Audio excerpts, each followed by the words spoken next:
Shalom, shalom.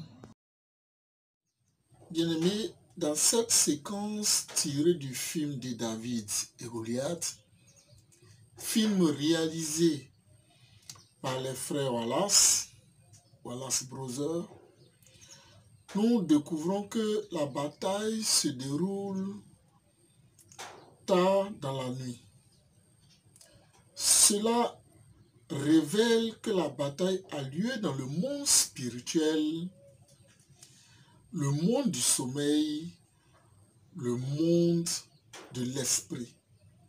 Car prince des ténèbres, c'est la nuit que Satan opère après avoir provoqué dans la journée. La question est donc de savoir exactement quelles sont les heures pendant lesquelles Satan opère, les heures pendant lesquelles l'ennemi attaque.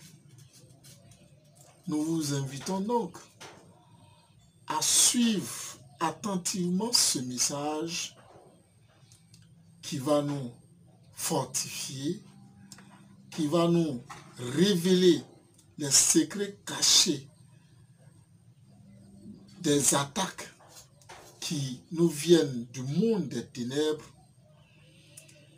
Et à partir de cet instant-là, nous pouvons prier, nous pouvons nous défendre, nous pouvons aussi attaquer pendant cette période. Que Dieu vous bénisse. Amen.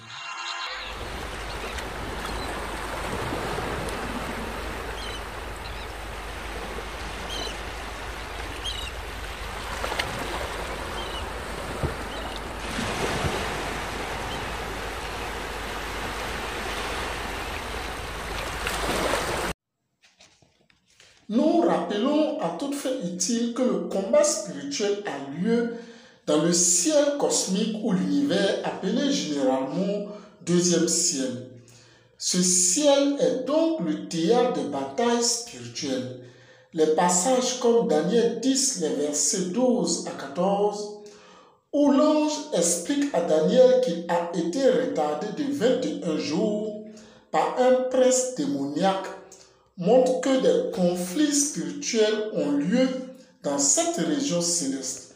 Le livre d'Éphésiens 6, le verset 12 renforce cette idée quand il est écrit que notre lutte n'est pas contre la chair et le sang, mais contre les principautés, contre les puissances, contre les dominations de ce monde de ténèbres, contre les esprits méchants dans les lieux célestes. Alors, en tant que croyants, nous devons nous rendre à l'évidence que notre foi ne se limite pas à ce que nous pouvons voir, toucher ou ressentir. Dans le monde physique, il existe une autre dimension qui est au-delà de nos sens naturels. Un domaine où les forces spirituelles sont à l'œuvre, influencent notre vie et le monde qui nous entoure. Le passage d'Éphésiens 6:12 nous fait comprendre qu'il y a une bataille invisible qui se déroule, une lutte cosmique entre le bien et le mal, entre le royaume de Dieu et le royaume des ténèbres. Et en tant que croyants, nous devons être conscients des réalités spirituelles qui façonnent le monde afin de pouvoir y vivre avec efficacité, avec une autorité divine. Avant toute chose, nous devons comprendre, comme le souligne le livre de Jean 4, verset 24, que Dieu lui-même est esprit. Donc si nous voulons prier et adorer Dieu, alors cela doit se faire en vérité et en esprit. Cela signifie que Dieu n'est pas confiné dans ce corps physique ou limité par des contraintes du monde matériel. Il est l'être spirituel suprême qui transcende toutes les dimensions et tous les domaines. En tant que créateur de toutes choses, Dieu a créé non seulement l'univers physique, mais aussi l'univers spirituel. Psaume 148, les versets 2 à 5. Louez-le, vous tous ses anges. Louez-le, vous toutes ses armées. Louez-le, soleil et lune. Louez-le, vous toutes, étoiles lumineuses.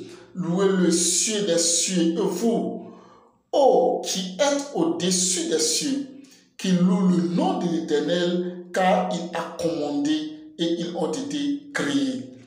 Colossiens 1, verset 16. Car en lui ont été créées toutes les choses qui sont dans les cieux et sur la terre, les visibles et les invisibles, trône, dignité, domination, autorité. Tout a été créé par lui et pour lui. Malheureusement, des êtres spirituels appelés anges créés par Dieu, certains menés par Satan, se sont détournés des desseins de Dieu, ce qui a entraîné leur chute et ils sont tombés de leur position originelle. Ces anges sont désormais connus sous le nom de démons. Apocalypse 12, les versets 7 à 9. Et il eut guerre dans le ciel. Michel et ses anges combattirent contre le dragon. Et le dragon et ses anges combattirent, mais ils ne furent pas les plus forts. Et leur place ne fut plus trouvée dans le ciel.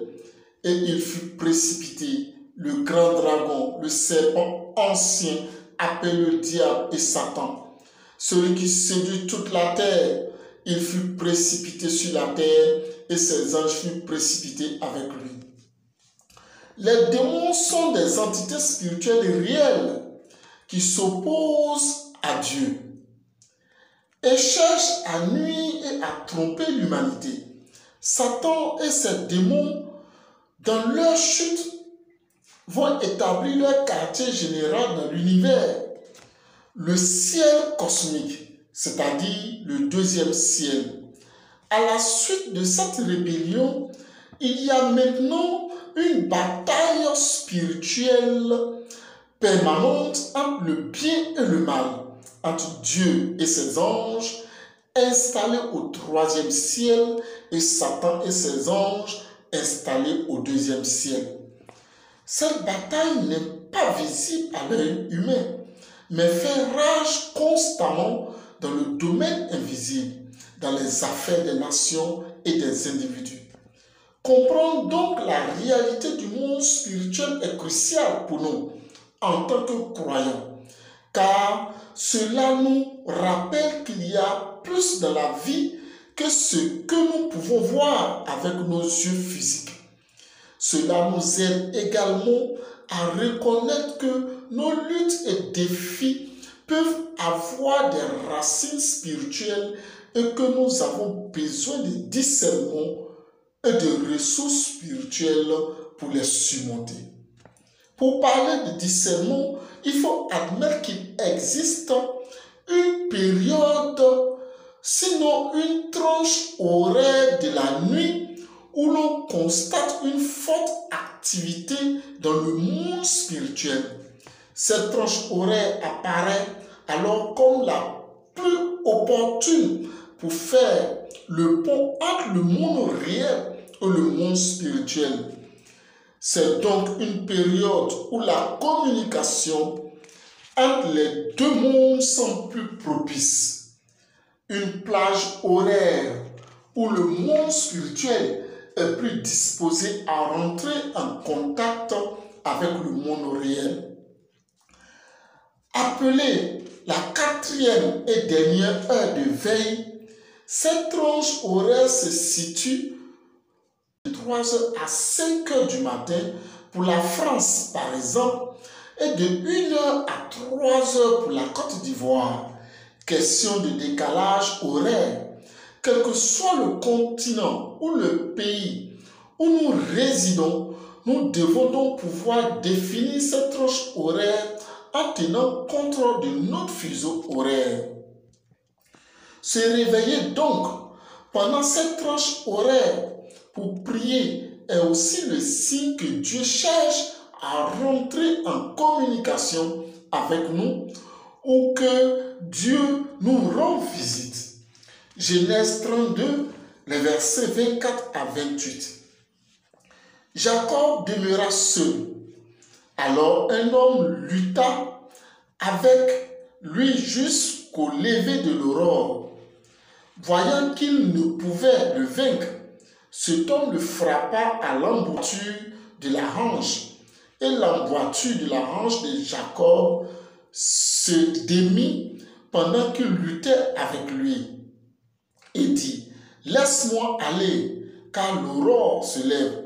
Et Jacob répondit, je ne te laisserai point aller, que tu n'y m'aies béni. Il lui dit, quel est ton nom? Et il répondit, Jacob.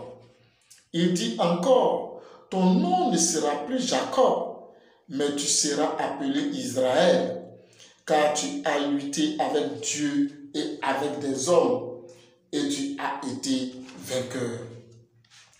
Lors de cette 4e heure, nous pouvons faire des rencontres ou vivre des choses qui pourraient totalement changer notre vie et celle des générations futures. Cette rencontre de Jacob avec un ange qui s'est produite certainement en 3h et 5h du matin a transformé sa vie pour toujours. À cette heure avant l'aube, il fait généralement plus sombre. On voit l'ange qui supplie Jacob de le laisser partir parce que c'était presque l'aube. Cette rencontre était la naissance d'une nation appelée Israël. Le Seigneur Jésus, dans le livre de Marc, le chapitre 6, le verset 48, a également marché sur l'eau pour aller à la rencontre de ses disciples. Alors qu'il luttait contre une terrible tempête à cette même 4e veille. Les événements stratégiques de l'intervention et de la bénédiction de Dieu ont eu lieu à cette 4e veille de la nuit. À cette tranche horaire-là, nous devons prêter attention à nos pensées et à nos idées. Les rêves et les songes qui précèdent cette période pourraient aussi être une grande indication sur la nature du message que Dieu pourrait nous transmettre. Cette période pourrait être aussi le moment idéal pour ressentir que quelque chose d'important pour nous arrive en bien ou en mal sur quelque chose de vital. C'est aussi le moment idéal pour obtenir un éclaircissement sur une idée ou une intuition. La bonne idée serait donc d'utiliser ce temps d'éveil pour faire le point et pourquoi pas le moment de faire une méditation avant de s'endormir. D'ailleurs, nous ne sommes pas obligés de nous endormir après cette heure d'éveil. Dieu veut que nous maximisons ce temps de rencontre car il est sur le point de faire de grandes choses dans notre vie. Nous devons donc prier avec ferveur contre l'ennemi pendant ce temps d'éveil, car cette 4e heure est aussi le moment où des activités démoniaques se produisent dans le but de détruire ce que Dieu fait dans notre vie. Marc 6, versets 45 à 48. Le soir étant venu, la barque était au milieu de la mer et Jésus était seul à terre. Il vit qu'il avait beaucoup de peine à ramer, car le vent leur était contraire. À la 4e veille de la nuit environ, il alla vers eux, marchant sur la mer, et il voulait les dépasser. Matthieu 13, verset 25, Mais pendant que les gens dormaient, son ennemi vint, s'aima de livrer parmi le blé et s'en alla. Bien-aimés, c'est la raison pour laquelle Dieu nous tient éveillés à cette heure, car il veut que nous défendions notre territoire contre l'ennemi. Cette défense est le combat spirituel, la prière dite fatale, la prière de midi. Cette prière ne concerne pas seulement notre vie, mais nous prions aussi pour les autres. Ézéchiel 33, verset 6. Si la sentinelle voit venir l'épée et ne sonne pas de la trompette, si le peuple n'est pas averti et que l'épée vienne enlever à quelqu'un la vie, celui-ci périra à cause de son iniquité, mais je redemanderai son sang à la sentinelle. Et nous ne devons pas oublier de remercier Dieu parce que c'est nous qu'il a choisi pour cet éveil spirituel et parce qu'il nous a donné autorité sur le diable. Nous devons aussi choisir cette période pour passer du temps avec Dieu, pour communier avec lui, car pendant cette période, notre être spirituel est très actif. Aussi, lorsque Dieu parle à cette heure de garde, il donne des instructions précises. Job 33, les versets 14 au verset 16. Dieu parle cependant tantôt d'une manière, tantôt d'une autre. Et l'on n'y prend point garde. Il parle par des songes, par des visions nocturnes, quand les hommes sont livrés à un profond sommeil, quand ils sont endormis sur leur couche, alors il leur donne des avertissements et met le sceau à ses instructions. Pour décoder les instructions de Dieu, nous devons passer à la méditation. Pendant que nous réfléchissons, nous devons demander à Dieu les choses spécifiques pour lesquelles il a besoin de nous. En restant en silence dans la méditation, Dieu nous révélera ses desseins.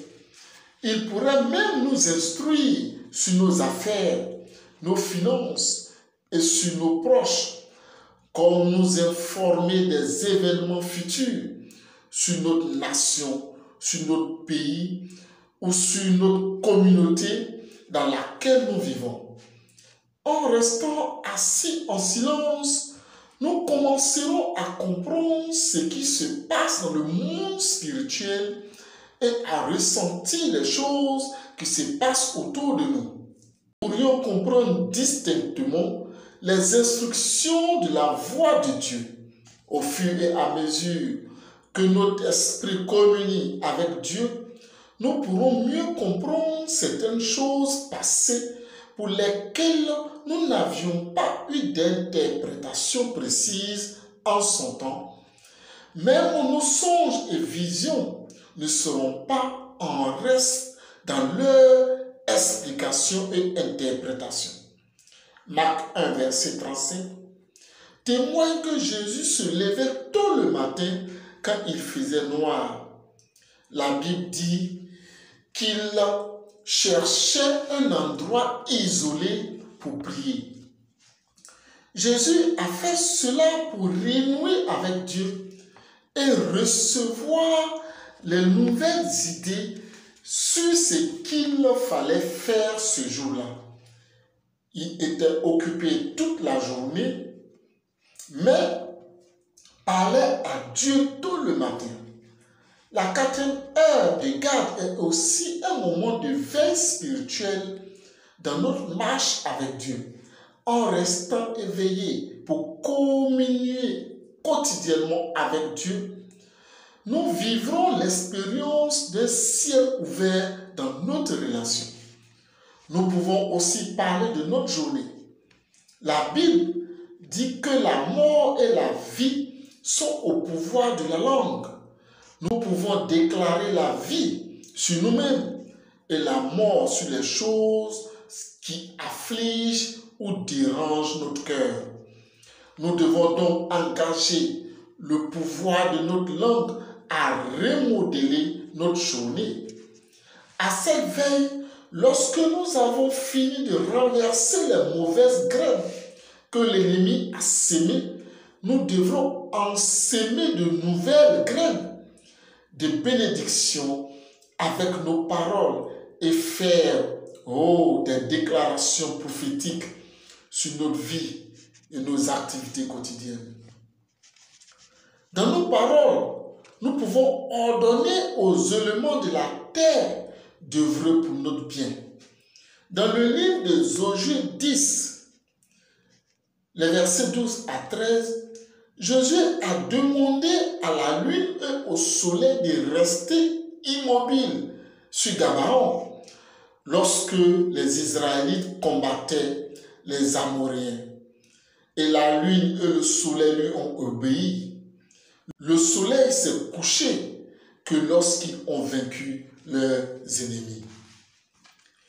Maintenant que nous comprenons notre place de gardien et comment maximiser ce moment privilégié avec Dieu, nous devrons aussi savoir pérenniser ce moment de rencontre par une vie qui honore Dieu. Car chaque fois que nous péchons, notre être spirituel perd son pouvoir. Lorsque notre esprit est mort, il ne peut plus comprendre les aspirations de Dieu. Nous devrons donc vivre consciemment dans l'esprit et nous séparer de ce qui n'honore pas Dieu. Une façon de bâtir notre esprit est de prier dans le Saint-Esprit.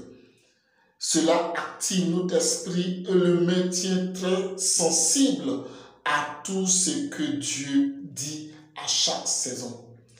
Nous pouvons également nourrir notre esprit en écoutant des chants d'adoration à faible volume pendant cette veille de garde. Sans oublier que nous devons rester concentrés sur Dieu afin de ne pas confondre la voix de Dieu avec celle du diable. Si notre esprit est obscurci par d'autres préoccupations, nous ne pourrons peut-être pas entendre la voix de Dieu. Dieu a essayé de parler à Samuel. Dans le livre de Samuel, chapitre 3, les versets 9 à 11, et il ne pouvait pas dire que c'était Dieu. Et il continuait à rencontrer Élie. Quand Élie remarqua que c'était Dieu qui lui parlait, il dit à Samuel de se coucher. Et la prochaine fois qu'il entendrait la voix de Dieu, il devait répondre et dire à Dieu de lui parler. Cette fois, lorsque Dieu appela Samuel, Samuel répondit et Dieu lui parla du puissant réveil qui opérerait à Israël. Nous devons aussi prendre le temps d'étudier la parole de Dieu pendant cette heure de garde. En restant concentrés sur lui, nous pouvons écouter les versets bibliques sur lesquels il pourrait attirer notre attention. Nous pouvons ouvrir notre Bible et méditer dessus. Poser à Dieu des questions tirées des Écritures sur quelque chose que nous ne comprenons pas. Si pendant notre méditation, nous nous souvenons d'un rêve que nous avons fait ou d'une vision que Dieu nous a montré, nous pouvons le noter dans un carnet ou un journal. Le but de la tenue d'un carnet ou un journal est de préserver les instructions de Dieu et de toujours revenir vérifier chaque fois que nous oublions quelque chose qu'il nous a demandé de faire. Cela peut également constituer une preuve que Dieu tient parole lorsqu'il tient les promesses qu'il nous a faites dans notre carnet ou notre journal. Cela peut également servir de source d'encouragement pour que Dieu ne nous fasse pas défaut à l'avenir. Lorsque des épreuves viennent tester notre foi, nous devrions nous demander combien de temps nous devons rester éveillés et prier. Pendant que nous prions, le Saint-Esprit nous donnera la conviction dans notre esprit qu'une réponse est venue aux demandes que nous avons formulées. Cela signifie que nous devons continuer à prier jusqu'à ce que nous soyons sûrs de nos réponses. Nous n'aurons peut-être pas à prier longtemps. Dieu peut nous donner une réponse en 10 ou 30 minutes. Lorsque nous entendons nos réponses, nous pouvons nous rendormir ou nous préparer à nos activités quotidiennes. Si Dieu nous dit quelque chose sur les autres, peut-être sur un être cher, nous devons prier et intercéder en leur faveur. Si c'est l'instruction de Dieu pour eux, nous devons demander au Saint-Esprit de nous dire comment nous allons transmettre le message. Certaines instructions sont très délicates et nous devons nous assurer de ne pas susciter la peur chez les gens en leur disant ce que Dieu dit à leur sujet. D'ailleurs, comment pouvons-nous être sûrs de ne pas nous rendormir lorsque Dieu nous invite à prier? Très simplement, ayons la détermination d'obéir à Dieu. Nous ne rejetterons pas ces incitations et ne succomberons pas au sommeil si nous respectons Dieu. Nous pouvons être fatigués, certes, après le travail, mais notre respect pour lui nous fera nous lever quand il aura besoin de nous. N'oublions pas que nous sommes le collaborateur de Dieu. Il s'associe à nous pour faire sa volonté sur terre. Mais lorsque nous ne lui répondons pas, il se sent triste parce que notre négligence à ce moment-là peut avoir de graves conséquences. Nous devons être intentionnels en criant du temps pour Dieu le matin. Nous ne pouvons pas connaître pleinement la voix de Dieu tant que nous ne pouvons pas passer du temps avec lui de manière constante. Nous devons sincèrement aspirer à une relation avec Dieu. La plupart du temps, il nous exhorte à rester éveillés. Ne lui demandons pas toujours ce dont nous avons besoin. Cherchons à le connaître personnellement et que notre esprit puisse communiquer avec lui. Amen. Bien-aimés, nous allons partager cette prière de combat spirituel qui doit avoir lieu quotidiennement entre 3h et 5h du matin. Nous devrons faire cette prière chaque jour selon que l'Esprit de Dieu nous conduira. Amen. Nous prions. Père, nous venons devant toi aujourd'hui et nous te remercions de prendre soin de nous comme tu le fais. Nous ne sommes pas suffisants sans toi. Tu es notre aide et celui qui nous soutient. Merci pour les paroles que nous avons reçues de toi. Merci de nous avoir révélé ta volonté pour notre vie. Nous sommes reconnaissants de la façon dont tu nous as portés dans tes bras jusqu'à présent. Nous sommes touchés par ta bonté envers nous. Cela a été bouleversant et nous t'adorons toujours, Seigneur. Nous te demandons de sonder notre cœur et de voir si quelque chose que nous faisons ne te plaît pas. Aie pitié de nous si c'est le cas.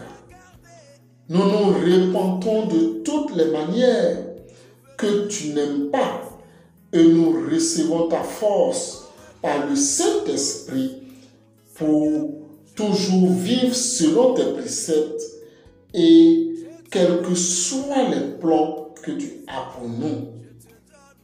Saint-Esprit, nous demandons ton aide car nous ne pouvons accomplir aucune des tâches que tu nous as confiées.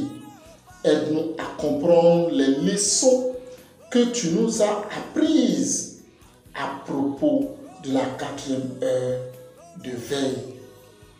Nous ne savons pas comment maximiser cette saison par nous-mêmes.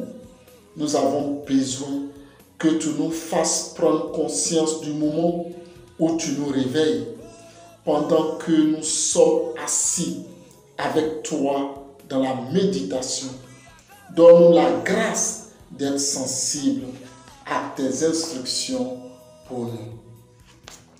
Ô Seigneur, nous te demandons de nous fortifier pour ne pas nous rendormir pendant que tu communies avec nous. Jésus, nous te remettons notre vie. S'il te plaît, aide-nous à éviter tout ce qui éloigne ta présence de nous. Apprends-nous à vivre consciemment en ta présence. Ouvre notre cœur aux choses qui construiront quotidiennement notre relation avec toi. Abba, nous te demandons de nous aider à communier avec toi. Donne-nous la grâce d'intercéder selon ta volonté pour nous. Nous ne voulons pas mal prier. Nous demandons la grâce d'attendre la prière jusqu'à ce que notre manifestation vienne. Seigneur, alors que ta grâce divine vient sur nous, nous décrétons que nous gagnons la force de prier contre les plans de l'ennemi et que toute langue confesse que Jésus-Christ est Seigneur à la gloire de Dieu le Père. Père éternel, dans le nom puissant de Jésus-Christ de Nazareth, nous croyons en notre cœur et nous confessons de notre bouche que le Seigneur Jésus-Christ est mort à la croix de Golgotha. Après 3 jours, il est ressuscité d'entre les morts. Il est monté au ciel. Il s'est assis à la droite de Dieu le Père. Par cet acte divin, nous qui croyons au Seigneur Jésus-Christ, nous sommes sauvés. Nous sommes devenus enfants de Dieu, héritiers de Dieu et co-héritiers avec Christ. Jésus-Christ nous a sauvés de la puissance du péché. Il nous a délivrés de toute forme de malédiction dans notre vie. Que toute forme de malédiction dans notre vie se transforme en bénédiction au nom puissant de Jésus de Nazareth. En Jésus-Christ, nous avons le pouvoir sur Satan le diable au nom puissant de Jésus-Christ de Nazareth. Satan le diable viendra vers nous par un seul chemin, mais il fuira par 7 chemins. Au nom puissant de Jésus-Christ de Nazareth. Satan le diable nous fera la guerre, mais il ne nous vaincra jamais. Au nom puissant de Jésus-Christ de Nazareth. Nous déracinons toute œuvre du diable contre notre carrière ou nos finances, au nom puissant de Jésus-Christ de Nazareth. Qu'ils soient honteux et confus ceux qui en veulent à notre vie, qu'ils reculent et rougissent ceux qui méditent nos pertes, au nom puissant de Jésus-Christ de Nazareth. Que leur route soit ténébreuse et glissante, et que l'ange de l'Éternel les poursuive, au nom puissant de Jésus-Christ de Nazareth. Que la ruine les atteigne à l'improviste, qu'ils soient pris dans le filet qu'ils ont tendu, qu'ils tombent et périssent au nom puissant de Jésus-Christ de Nazareth. Que tous ensemble, ils soient honteux et confus, ceux qui se réjouissent de notre malheur, qu'ils revêtent l'ignominie et l'opprobre, ceux qui s'élèvent contre nous, au nom puissant de Jésus-Christ de Nazareth. En Jésus-Christ, nous serons toujours à la tête et non à la queue. Nous serons toujours en haut et non en bas. Nous serons toujours les premiers et non les derniers. La grâce de Dieu nous distingue parmi plusieurs dans notre génération au nom puissant de Jésus-Christ de Nazareth. Seigneur, reprogramme notre destinée pour une percée exceptionnelle. Ô Dieu, tu as donné la puissance au soleil de percer les ténèbres. Donne-nous cette puissance au nom puissant de Jésus de Nazareth. Seigneur, mets notre cerveau à niveau pour cette percée exceptionnelle. Notre langue ne doit être utilisée que pour faire de bonnes choses dans notre vie. Que notre langue déclare que des bénédictions dans notre vie. Que notre langue ne soit pas influencée par notre attitude pour gérer nos humeurs, au nom puissant de Jésus-Christ de Nazareth. Dans le précieux nom de Jésus-Christ, nous déclarons que nos mains refusent de devenir amis de la pauvreté, que tous les combats de mort soient détruits et brisés. Dans le nom précieux de Jésus-Christ de Nazareth, nous déclarons que nos mains refusent de devenir amis de la pauvreté, que tous les contrats de mort liés à notre main qui entraînent la sécheresse dans nos mains, qui entraînent la main percée, soient détruits et brisés au nom puissant de Jésus-Christ de Nazareth. Que tout contact du diable avec notre famille, contre notre vie, soit brisé maintenant au nom puissant de Jésus-Christ de Nazareth. Que le feu du Saint-Esprit nous sépare, nous divise de tout contrat maléfique contre notre vie et notre destinée au nom puissant de Jésus-Christ de Nazareth. Que tout autel de la sorcellerie sur notre territoire, notre quartier, notre travail, notre voiture, notre terrain soit brisé et détruit au nom puissant de Jésus-Christ de Nazareth. Que tout chien de la sorcellerie soit frappé. Nous envoyons le missile chargé d'un tonnerre de feu contre tout rassemblement de la sorcellerie contre notre vie, au nom puissant de Jésus-Christ de Nazareth.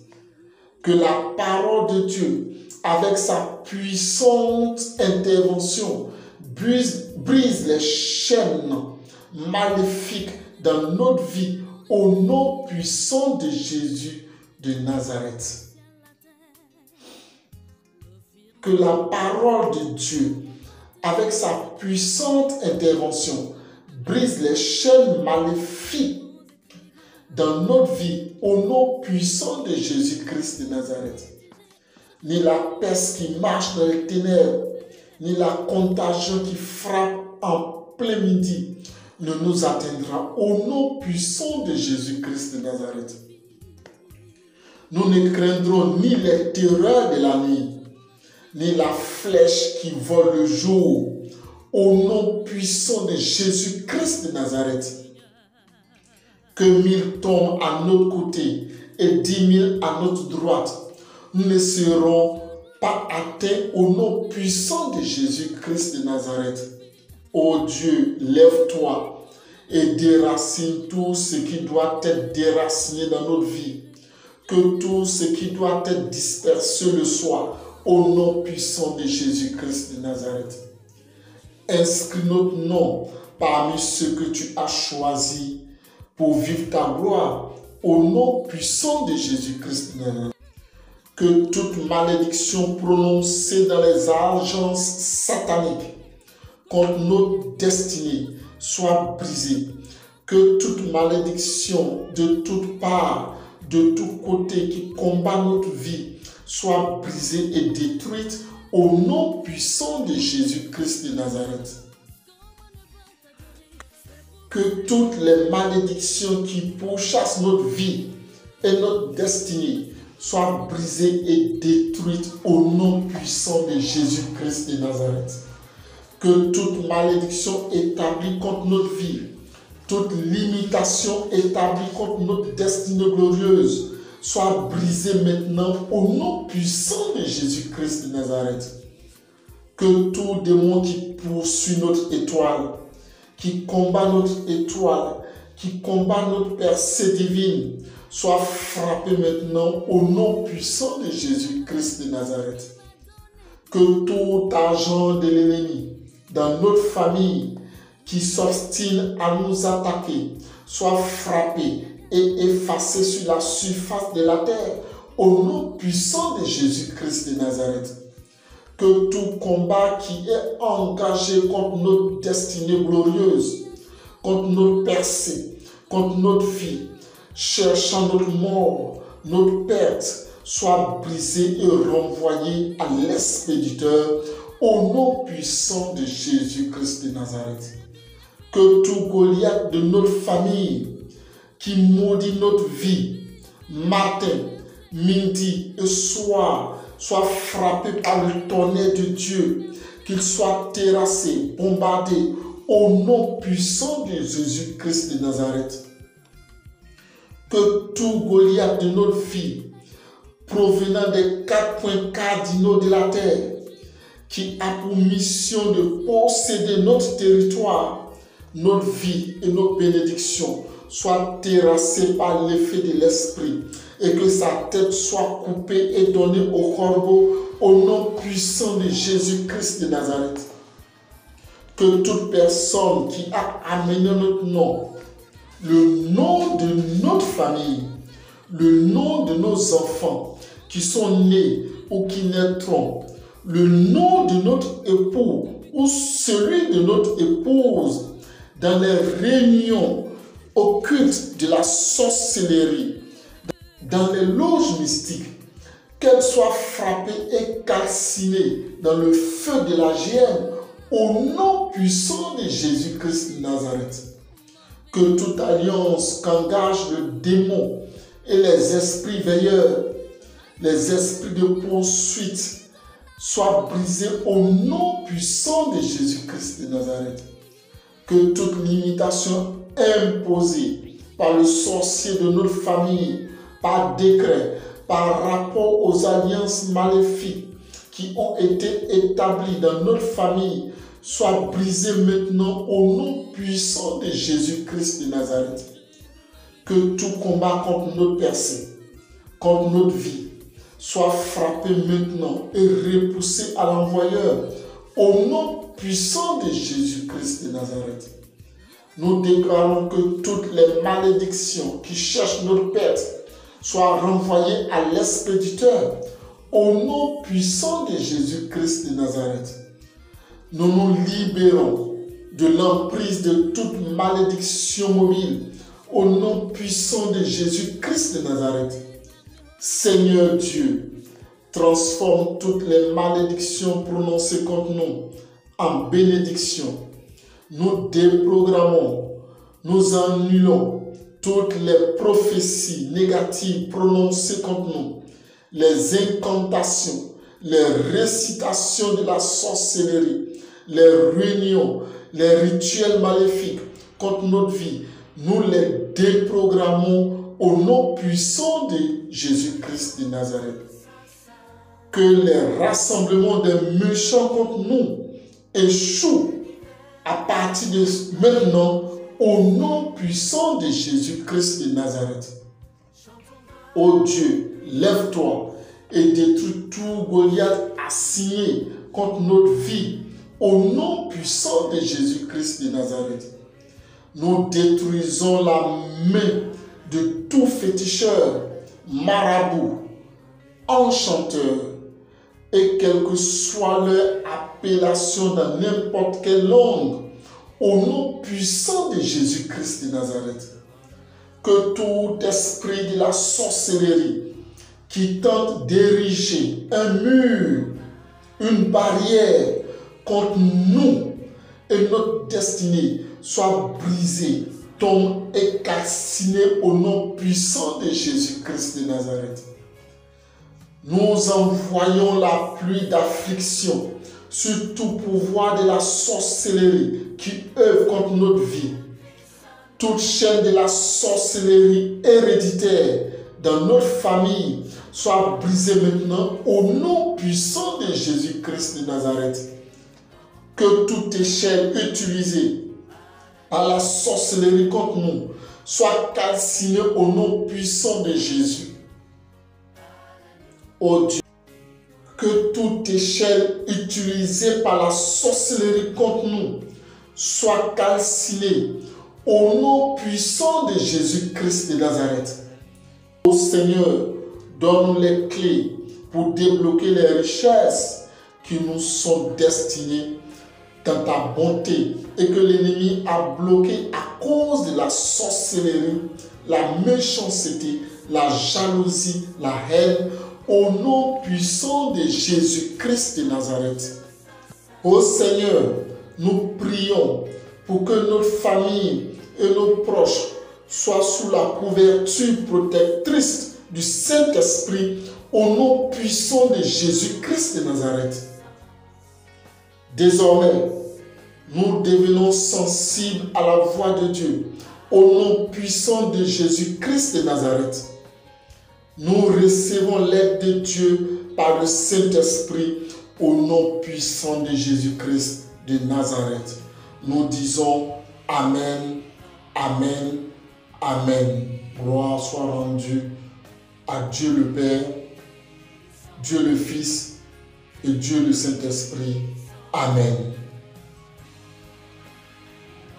Si ce message a été une bénédiction pour vous, n'oubliez pas de vous abonner à notre chaîne si ce n'est déjà fait. Aimez le message pour recevoir plus de notifications qui amélioreront votre vie et votre marche avec Dieu. Soyez bénis. Amen.